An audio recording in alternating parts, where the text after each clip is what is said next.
Tahukah kamu bahwa Al-Quran adalah sebaik-baik teman duduk? Keagungannya dan kemuliaannya mampu memberikan syafaat dan manfaat kepada pembacanya, penghafalnya, apalagi ketika diamalkan. Hal ini dibuktikan langsung oleh Imam Hamzah melalui mimpinya ketika berkomunikasi dengan Tuhannya.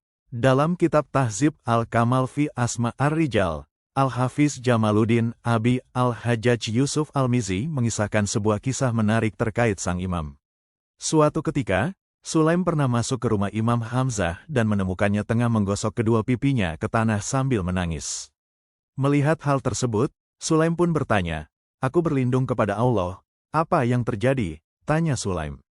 "Tadi malam aku bermimpi seakan-akan hari kiamat sedang terjadi," jawab Imam Hamzah.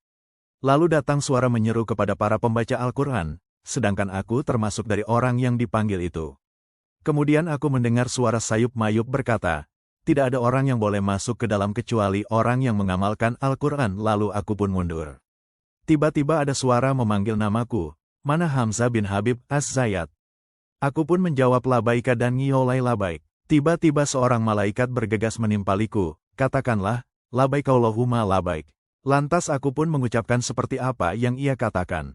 Selepas itu, ia memasukkanku ke dalam sebuah ruangan.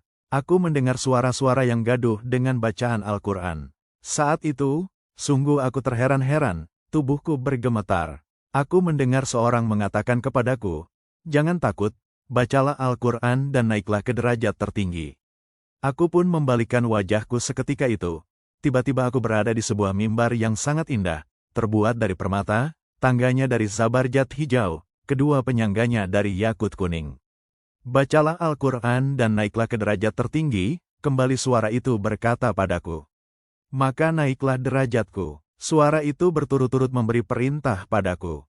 "Bacalah surah Al-An'am." Kubaca surah itu sedangkan aku sendiri tak tahu kepada siapa aku membaca.